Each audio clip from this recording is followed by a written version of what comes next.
Hey everyone, and welcome back to the channel. Today, we're diving deep into a topic that many of you have asked about, Brazilian waxing.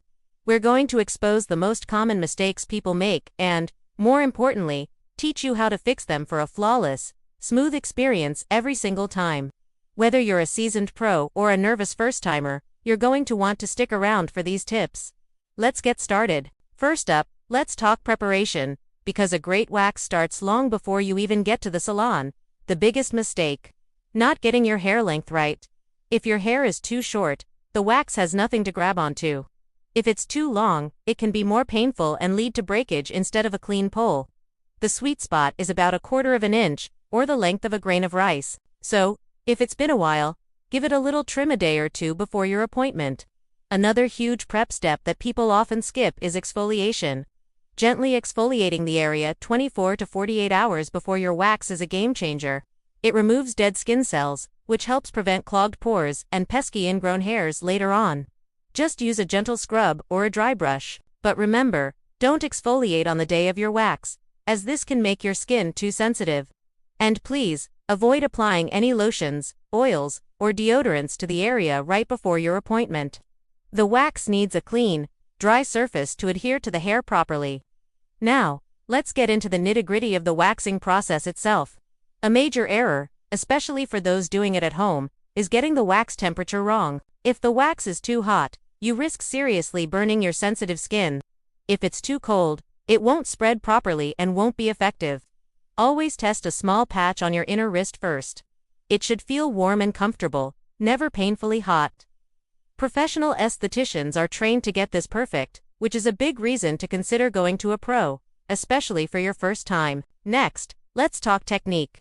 The direction of application and removal is critical. You should always apply the wax in the direction of hair growth. Then, when it's time to remove it, you pull the strip in the opposite direction of hair growth. Pulling the wrong way can cause the hair to break at the surface instead of being removed from the root, which defeats the whole purpose of waxing and can lead to faster regrowth and more ingrowth. It's also important to pull the skin taut with your other hand. This provides a stable surface, reduces pain, and helps prevent bruising. Let's quickly debunk a common myth: the idea that all waxes are created equal. They are not. There are two main types: soft wax and hard wax. Soft wax requires a cloth or paper strip for removal and is great for larger areas. Hard wax, on the other hand, hardens on its own and is removed without a strip. Hard wax is generally preferred for sensitive areas like the bikini line because it adheres only to the hair, not the skin, which makes it much gentler and less painful. If you have a choice, or you're buying for home use, definitely opt for hard wax for your Brazilian.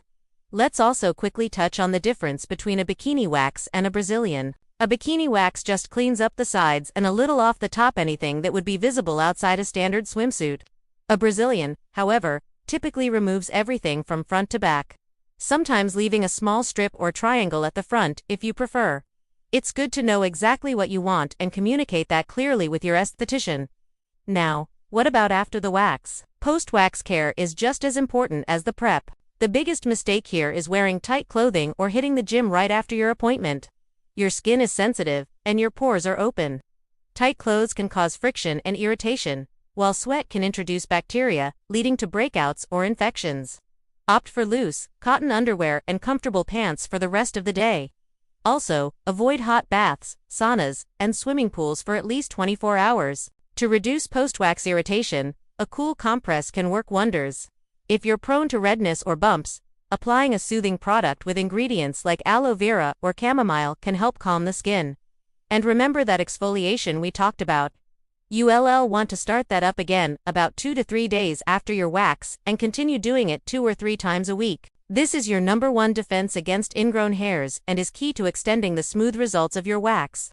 For our viewers over 40, you might notice your skin is a bit more delicate or less elastic than it used to be. It's even more crucial for you to ensure your esthetician pulls the skin very taut during the pre-service to prevent any bruising or skin lifting. Don't be shy about communicating your needs. A good professional will always prioritize your safety and comfort. Now, for those of you brave enough to try this at home, here are a few extra hacks. Work in small, manageable sections. Don't try to wax a huge area all at once. It's more painful and less effective. And take a deep breath out as you pull the strip. It's a classic professional trick that really helps manage the sensation. Also, invest in good quality wax and a proper wax warmer. The kits with microwavable wax can be inconsistent with temperature. Finally, let's talk about the mental side of things. Waxing can be intimidating, but it doesn't have to be a dreadful experience. Find an esthetician you trust and feel comfortable with. Remember to breathe. It's a quick process, and the smooth, confident feeling you get afterward is totally worth it. It's a form of self-care, a way to feel good in your own skin. With the right preparation and aftercare, you can transform your waxing experience from something you fear to something you look forward to. To sum it all up, prep your skin by making sure your hair is the right length and exfoliating a day or two before. Go to a pro if you're unsure, and make sure they're using a quality hard wax. After your appointment, wear loose clothing, avoid heat and sweat, and keep up with gentle exfoliation to prevent ingrowns and prolong your results. By avoiding these common mistakes, you'll have a much smoother, less painful, and more effective waxing experience. Thank you so much for watching.